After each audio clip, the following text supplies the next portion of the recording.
Hello, everyone.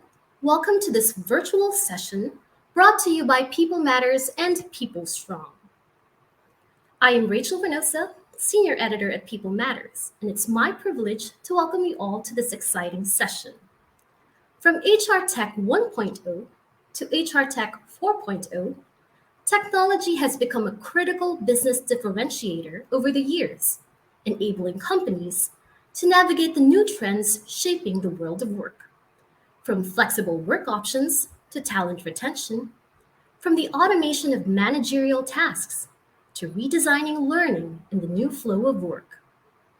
Now, as the workforce returns to the office, companies must focus on bridging experience gaps that are still being discovered in the talent economy.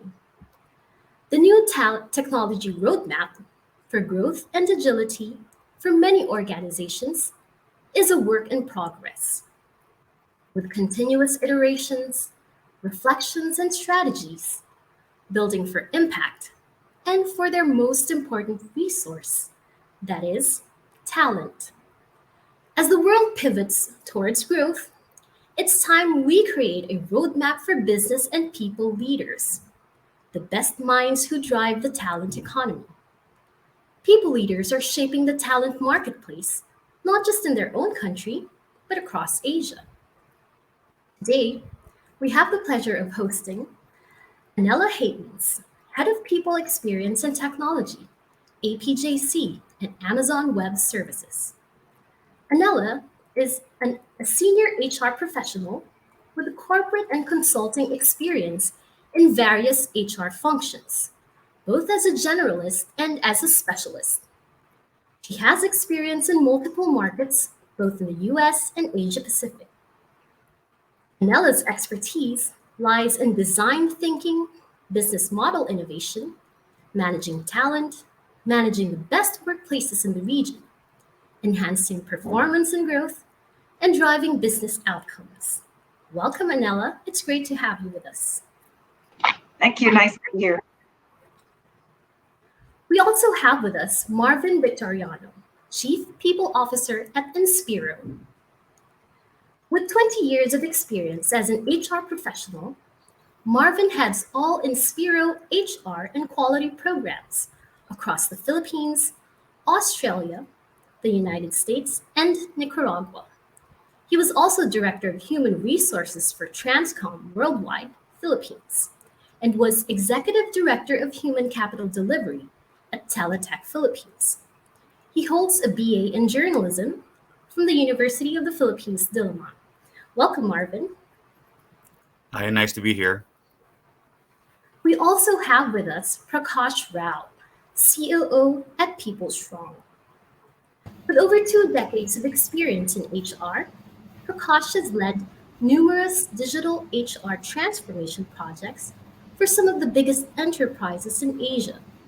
He is obsessed with finding innovative ways of creating real impact with HR tech that's amazingly simple and effective. He is driven by the quest of solving complex problems for customers and creating a culture of customer centricity. Prior to joining People Strong, Prakash worked with Emphasis, where he managed staffing for their BPO division.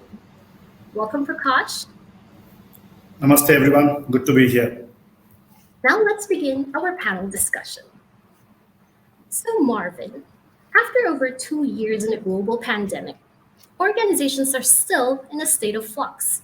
They're starting to bring people back to the office, but with a roster of options for employees, whether it's working from home, going hybrid, or working from the office.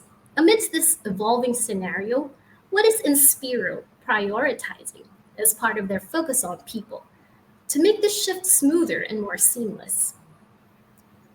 Yeah, thanks for that question. You know what? Particularly for Inspiro, we are a BPO company that is largely operating in the Philippines.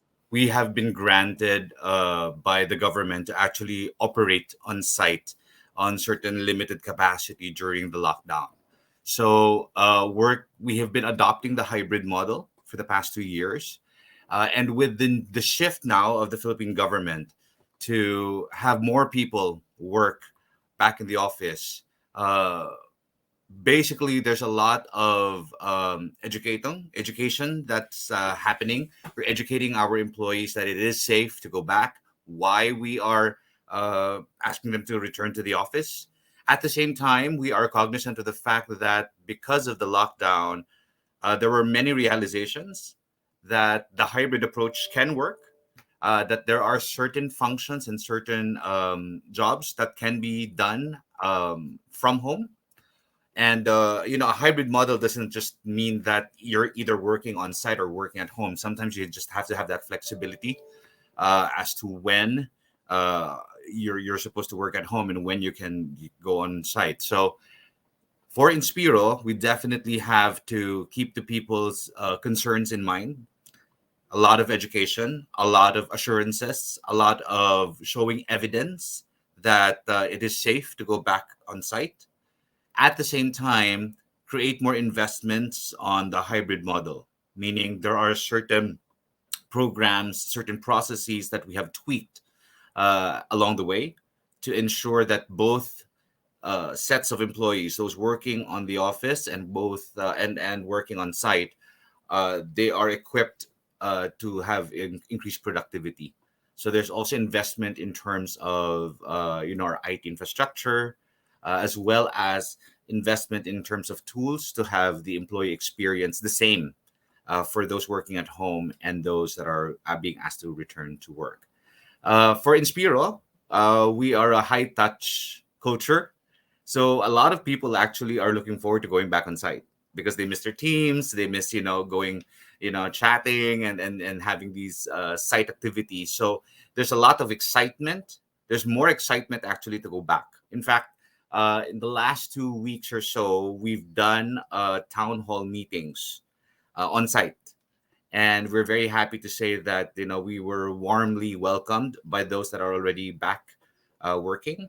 And they are looking forward to more events. A lot of their questions is all revolved around, what would be the activities that we will be holding on site and what kind of activities we'll be having face to face. So I think there's a lot of excitement around that. We just need to be, of course, compliant with the government regulations in terms of what protocols need to be in place, and at the same time, we need to explain that there are certain jobs that can go on a work at home, can go on a hybrid, and others would just really need to go back on site. So there's a lot of that happening right now. Would you say that the experience of larger organizations is altogether different when it comes to re strategizing for the return to office challenge? Yes, because there's a lot of things that we need to consider. Like during the lockdown, the BPO companies actually expanded business, right? We had uh, a lot of the business or in the industry providers or industry players rather, they actually grew their business during the lockdown because of the work at home option, right?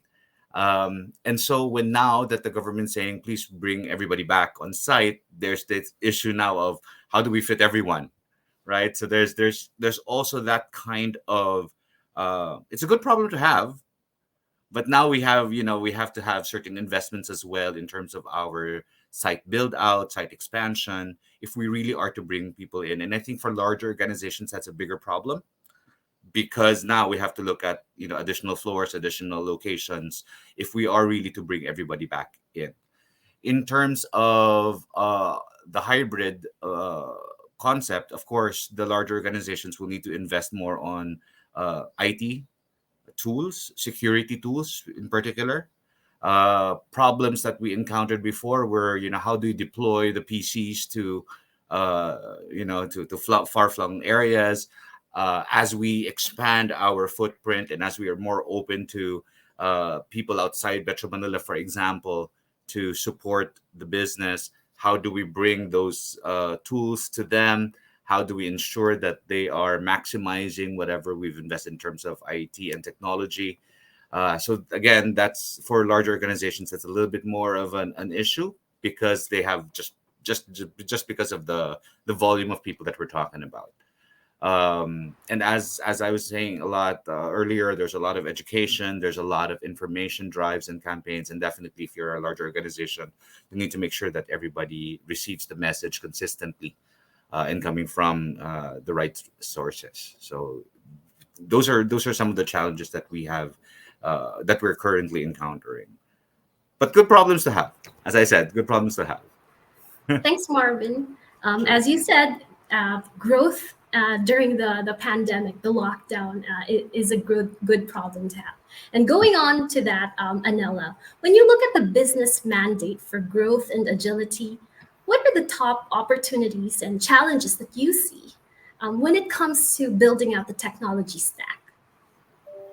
Sure. Look, I think the reality is the pandemic really didn't slow down our business. In fact, it accelerated our business because we are seeing the hybrid. Actually, we're seeing more work from home and more hybrid approaches to working. And so the cloud lends itself naturally as a technology to improve the migration of solutions. And so what we were seeing, the major challenges were just how to quickly pivot from working from the office and, as Marvin said, into working more remotely, at least in the short term. And then how do you then pivot to moving in a more hybrid environment? And technology becomes at the center of that because we need a technology to enable our workforce to continue to be productive, work in a seamless fashion, as well as stay engaged and continue to grow. So as a result, the challenge was really how do you deploy technology as quickly as possible to enable that workforce to continue to be productive. So I think that's the first thing. That was a challenge. Obviously, from our perspective, AWS was a work from the office culture. We worked more or less 100% in the office. We had very little work from home or work hybrid. And so we had to really quickly pivot. So from even interviewing, we used to do on-site interviews. All of a sudden, we had to do them remotely. To Marvin's point, how do you ship laptops for new starters? Even as basic as that, how do you get, in some countries, you needed hard contracts that are signed on paper. How do you change all that to remote and now in a different working way? So I think those were some of the challenges and continue to be challenges because obviously one of the critical success factors for companies in this new normal, actually, I call it the never normal because it's never normal anymore. One day Yes, you're it going is. back, the next day you're staying in. So you just don't know whether you're in or out. So I think it's never normal. You don't know what other viruses or what other situations come your way. I think we have to be very agile to be able to adjust quickly to whatever situation we're in. I mean, who would have known we'd be in war again, Russia and Ukraine? That's a whole nother set of challenges we had in our offices in that part of the world. So I think we're always going to be in this never normal situation. We have to adjust and be agile. And technology really enables that. It keeps us connected. It keeps us empowered to do our work. It keeps our employees, feeling like they're continuing to be productive, grow their careers, enable opportunities to learn, and really be part of the whole ecosystem of the organization. Whether you're in the Philippines, as Marvin is, or me in Singapore, or in Ukraine or Poland, you have an opportunity to stay connected through the technology. And I think it's our role as HR leaders and people leaders to really help with providing that agility. The good news is there's so much technology now out there. So, and with the cloud, you're enabled to try and leapfrog some of the older technology where you've had to make a ton of investment with on-premise, systems and stuff. With the cloud technology, you can try and before you even buy, you can subscribe for free. You can test it. You can dry run things before you actually then say, okay, I'm comfortable with signing up for this particular technology. And by the way, if it doesn't work, 6 months later, you can go pivot very quickly to a different technology. And so AWS has a marketplace, for example, with 1,600 solutions for various different vendors and providers. And so it's very easy to try and experiment. And I think we have to have the mindset of leapfrogging, right? We have to have the mindset that we can try different technologies in order to see which ones fit and which one works for our requirements. And I think that's one of the nicest things today is the abundance of solutions and and initiatives around the world that you can try before you buy. But I think the one most important thing I think for us was in this whole change, the opportunity to be really human, the opportunity for us to understand what's happening to our employees around the world, leading with empathy, trying to be more inclusive, understanding the situations of various different people all over the organization. I would have employees call me and say, I really need to be in the office because I'm in a really tight workspace and there's no room for me to work there. So can you make an exception? So you have to lead with empathy, understanding situations, ensuring our employees stay healthy, their mental health's in place, their well-being's in front and center. And while we have all the tools and systems and technology in place, we also have to have the heart to understand how our employees feeling through this whole change as we become more agile and more technologically savvy. Thank you, Anela. So technology is core to agility, adaptability, and connectivity. But beyond that, there is still that need for human connection. Thank you. Now, for Prakash, for technology to be successful, it needs to bridge the experience gaps that are emerging out of the hybrid world of work. So for large enterprises, it can be challenging to manage their employee experience and drive talent retention at scale. But how do you think HR technology is helping to identify and address those issues? Thank you so much. See, when you talk about talent retention, one thing we need to understand is that it's not that the technology will help with talent retention. For us, the way we look at it is that we have to look at this overall as a talent economy. And when we're talking about talent economy as a whole, we need to ensure that you're using technology to manage your talent completely from start to end. And then retention would happen automatically. The challenge is that organizations look at high performers and see how do I ensure I retain this talent. But then we need to understand that how do you ensure these high performers remain as high performers, and how do you identify them at an early stage is the place where technology can really help you. So the way we see talent economy playing out today is that you need to have a technology and a process in place to ensure that you are managing your talent completely from talent acquisition to talent identification to talent assessment to upskilling talent. And then we feel retention happens as a byproduct of all of these, right? So I'm not, all of us saw this movie Moneyball a few years ago, which really showed how data really changed the way people look at baseball, right? And after that, I think sports has really gone into looking at data to identify what kind of talent do we actually need. Do we need a person who is a superstar? Do you need somebody who's able to play a role which is suited for the team, right? So number one is data. How do you ensure that you're able to get data to be able to identify the right talent? What we've done typically in HR is anybody who is in the top quadrant from a performance perspective, they become our top talents, our high performers, the way we call them, and they are the ones who get majority of our attention. But then we tend to forget the people who probably are playing the role that they're supposed to play absolutely well, and they're more consistent than your superstars.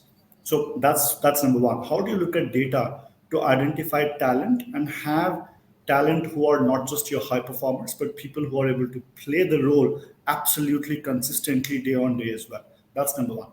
Number two, the second is the world is changing.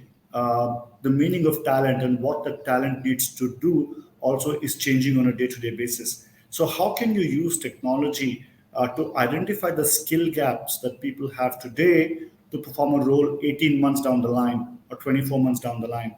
That's the second place that we're seeing technology playing a key role. So can we identify those skill gaps and start working with people through a very specific course designed for them to bridge that skill gap so that they're ready to take on larger roles. What this does is this ensures that your top talent continues to be your top talent. And when people feel that organizations are invested in me for my own well being, they tend to become more loyal as well. And when you do both of these, as a byproduct, we've seen talent retention happening automatically rather than just look at talent retention in isolation.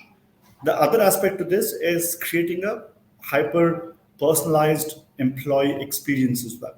What we've seen is people these days, I mean, with Instagram, with Twitter, with Facebook, with Snapchat, anything that people are using, they're getting a lot of specific hyper experiences. Personalized experience is what people are demanding. So the new super app that People Strong launched this year as well was designed towards creating a very specific experience to employees so that they get a new age experience in their HR tasks as well. Can mundane tasks like attendance, payroll, leave, reimbursements, can some of these be done in a quick manner that I'm not doing 2 or 3 clicks? How do I create an experience of that sort? Along with that, can I get a system which is able to help my learning, my performance, my goals, some of these aspects, my succession planning, my career path? Can all of this be put in a manner that it's easy for me to use? I'm in control of what I need to do. I'm in control of my destiny as an employee.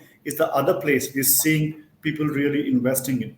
Because when people feel that they're in control of their destiny, then they're more invested in the organization who empowered them to be in control of that, right? So that's the way we're seeing talent retention and employee experience shape up in the new hybrid workplace. Thank you, Prakash. I like that you pointed out that to invest in talent retention is actually first to invest in your talent, and that involves, either upskilling them or like giving them the hyper personalized tools. So thank you. Now, for Marvin, what is your approach to ensuring that the employee, as what Prakash said, um, remains at the center of the technology that enables growth and agility? Well, Prakash actually said it very well. First, of course, you have to understand who your employees are, and particularly for Inspiro, it's a very young crowd. And as Prakash has said, it's a very personalized approach in terms of use of technology, and therefore, when we talk about investing on particular tools and putting their employee experience pre-pandemic into this new never normal, then you have to factor that in.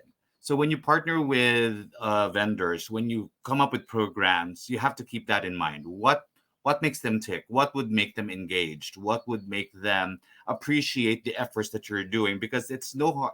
They actually realize they do know that it's no easy feat to go into this kind of work mode. Um, and so they just they're very open to providing feedback on what they are looking for. So ease, convenience, accessibility, those are things that are very important to them, particularly our demographic, wherein they're very young.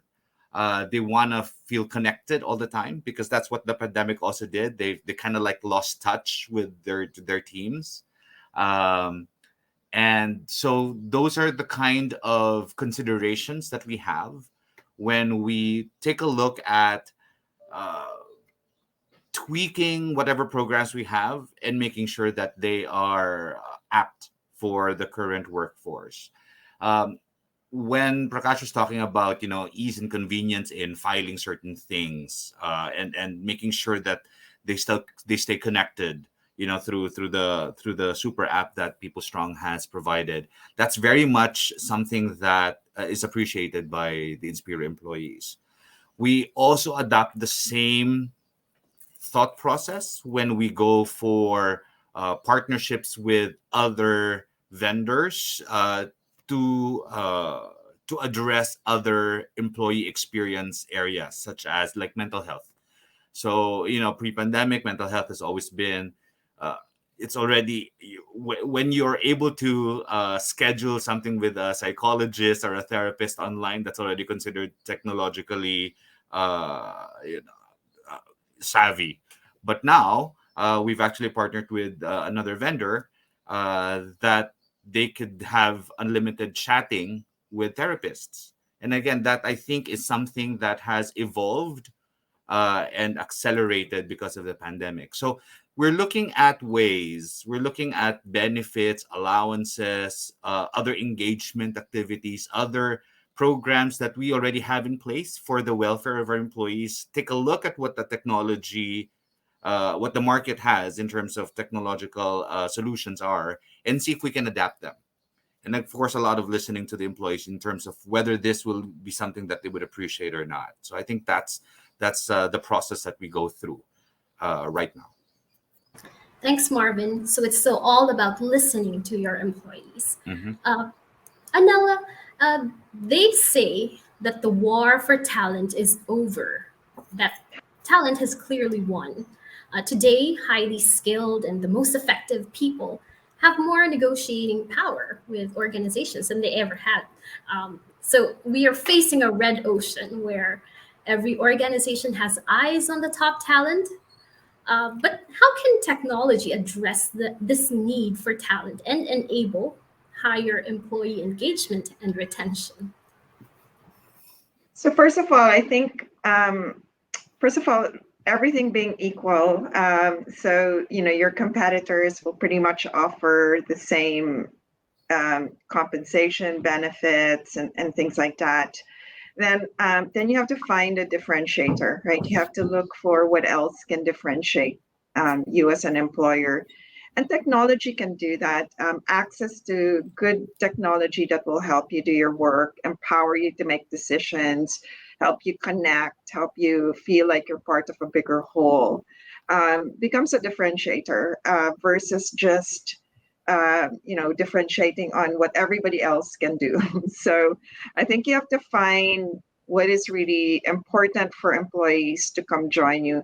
And technology is one of those tools that can help you do that. For example, if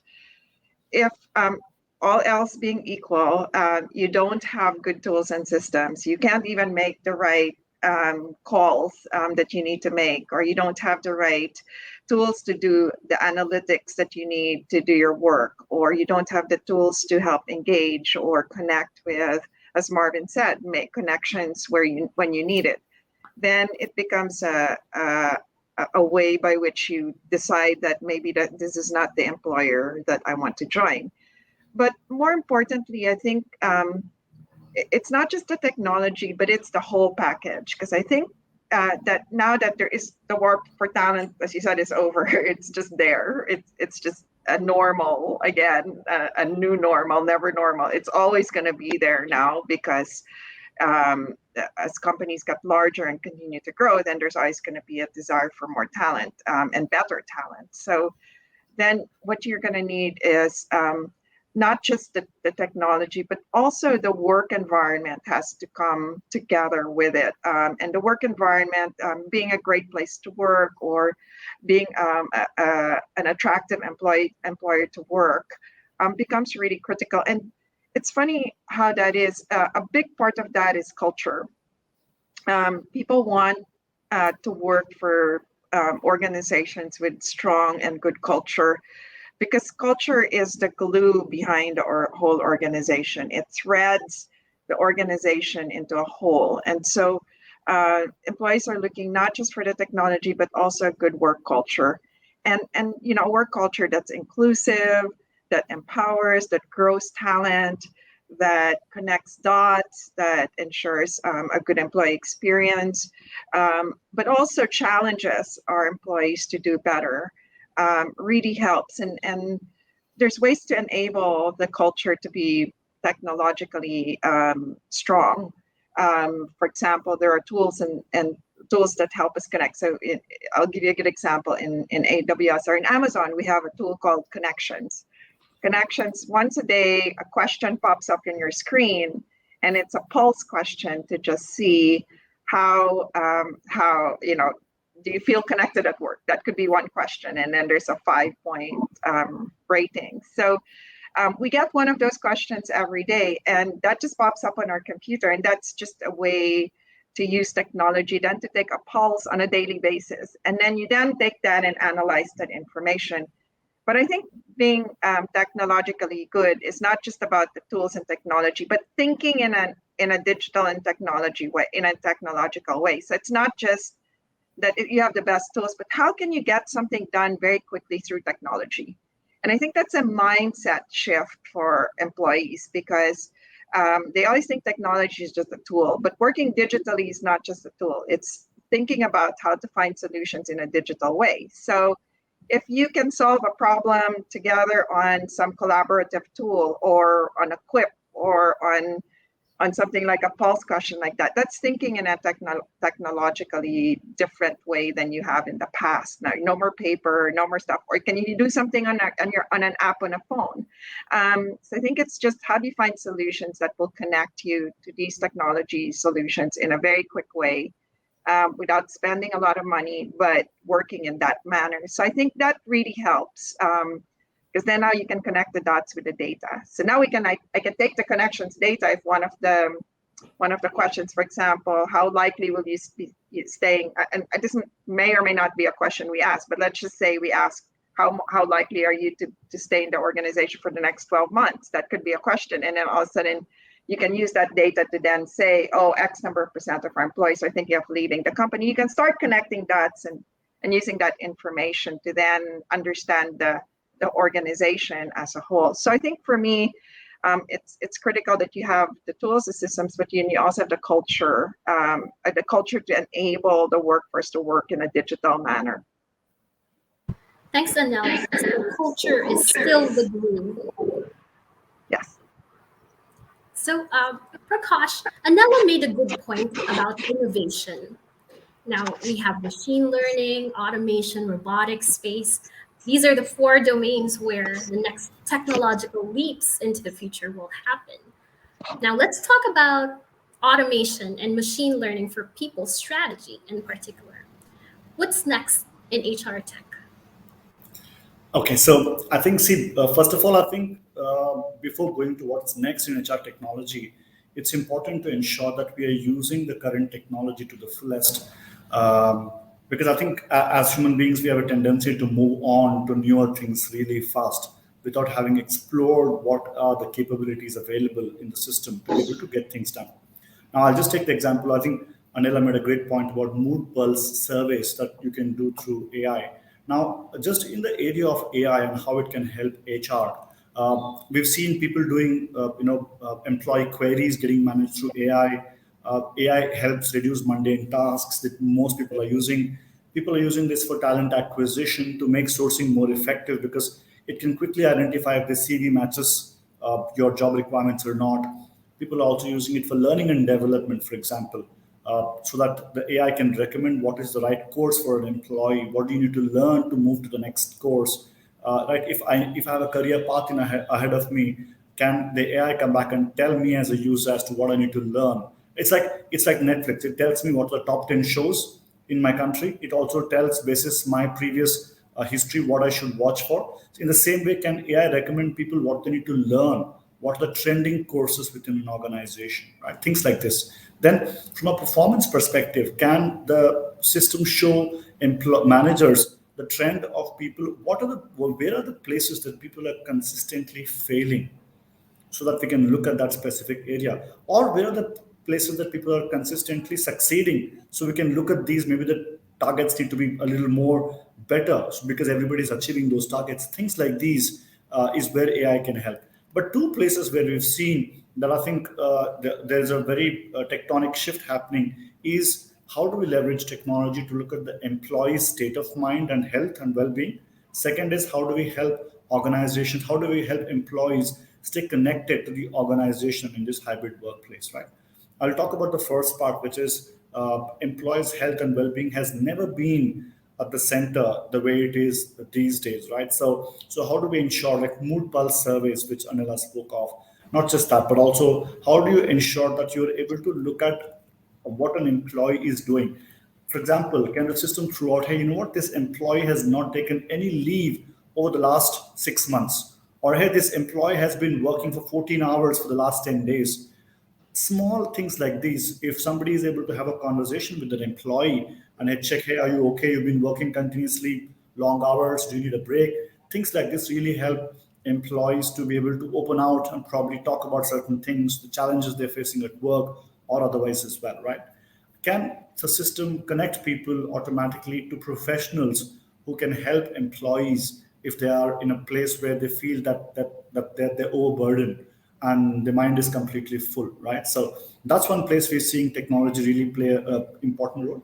The other part is when it's hybrid workplace, when people, when my living room is my new office space, how can people connect to organizations, right? I mean, Inspiro is our customer, AWS is our partner, cloud partner as well. So organizations like these, they want to ensure that their employees are connected to their to their cultures, the values of the organization, even if they're working from home. That's where AI and technology can play a key role as well. How do you create an atmosphere to employees that they're able to understand what are the values of the organization, give them some key snippets of things? Can I push information to employees of what's happening in the boardroom? Hey, what are some of the key decisions your organization is taking? How is your organization investing in people? What are some of the success stories within the organization? What are the stories of perseverance of people overcoming something extremely tough situation?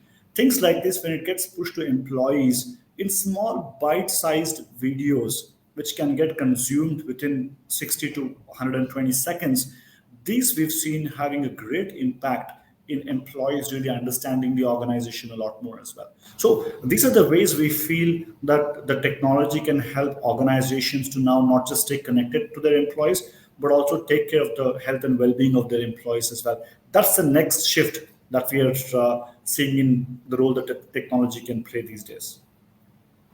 Thank you, Prakash. So, on the one hand, there's the maintaining connections with the employees, and on the other, it's being able to respond with whatever tools you have. So, my parting shot for everyone um, here now is my last question.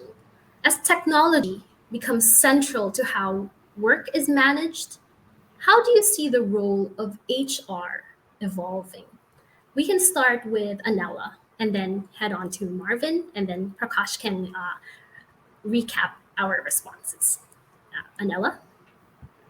Yeah, thank you. I wanted to respond to Prakash. Prakash, we have this thing pop up on my email if my employees don't take leave. So you mentioned that, and that actually is happening. So one of my employees hasn't had taken leave for 6 months. So that was a really good nudge because that's definitely important. So very critical to have those nudges. Look, I think I heard back during the financial crisis that they called that the decade of the CFO. I think COVID is the decade of the CHRO because the reality is we became front and center of everything very quickly because we had to figure out how to make things work so quickly with our employees in a very, very short period of time. And even though we're not necessarily the technologies, we're the ones that help, fuel the pivot from being in the office to working from home. So I still think it is this decade of the CHRO, and we still are front and center of a lot of change that's happening with either the world or what's happening in the workplace with the move to hybrid work. And technology certainly is front and center of that.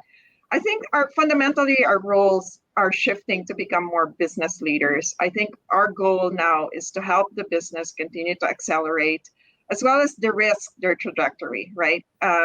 We're not just here to hire people. We're not just here to pay people. We're here to help the business really continue to grow their business, even throughout all these uncertainties and difficulties. So one is we should consider ourselves business leaders first, not HR professionals first.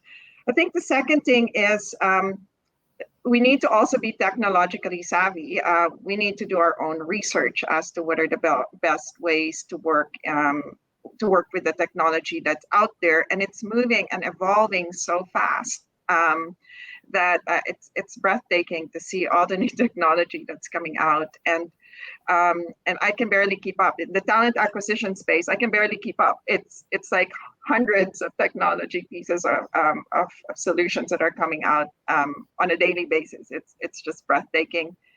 I think, but the most important thing is I think we never should forget that it's people first, right? Our people are at the center of our organizations, and we have to be empathetic. We have to be as mindful of what's happening in their special situations, and really manage to an employee of just one employee to the whole organization. We have to be very mindful because they matter. Our people matter.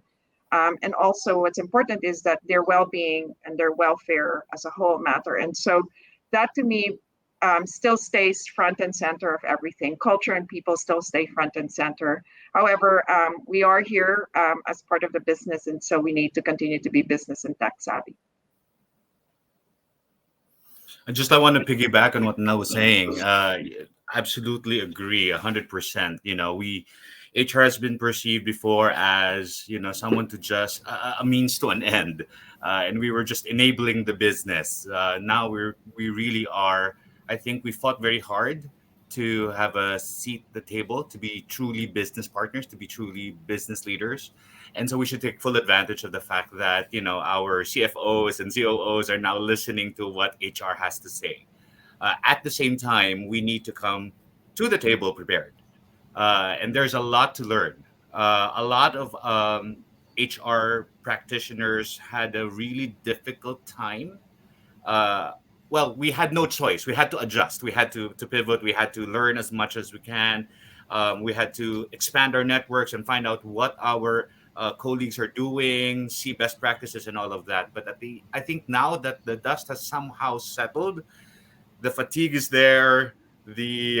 Sometimes looking back, did I make the right decision? Did I make the right recommendation and all of that? So you need to equip yourselves as HR practitioners to be able to stand back and analyze. I think a lot of the HR practitioners are not used to having this much data to analyze. There's so much data points. And then there's that whole new technology that you need to contend with. You have to learn. You have to be the champion of it as well. So it can get overwhelming. So as a business partner, as a business leader, you need to also ensure that you take care of yourselves as HR practitioners, you and your teams. And the tools are there, to help.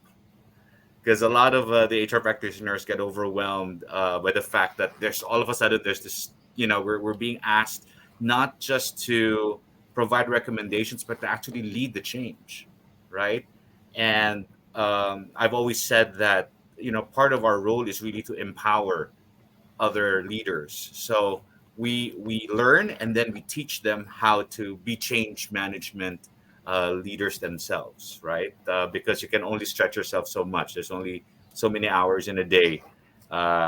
So I think we're at the point right now wherein we are doing that. We are kind of like learning from what we've learned over the last 2 years. We're kind of like going back to the other business leaders and say this is the way we're gonna look at it from an HR perspective.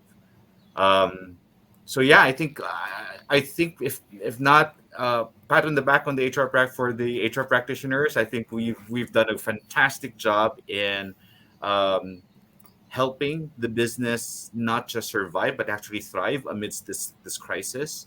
Now that it's kind of like settling down, I think we need to be able to stop and breathe a bit and reflect, and also acknowledge that we have the skills to bring the business to the next level under this new environment, this ever-changing environment, and we don't have to do it alone. I think what the pandemic also has taught us is that there are vendors, there are partners, there are competitors even that are willing to really help us, help the industry, be advocates for uh, policy changes, even changes in law, laws of the country, so that we can really thrive in this new environment. So we remain to be more vocal right now. I think the HR practitioner is more vocal, more visible.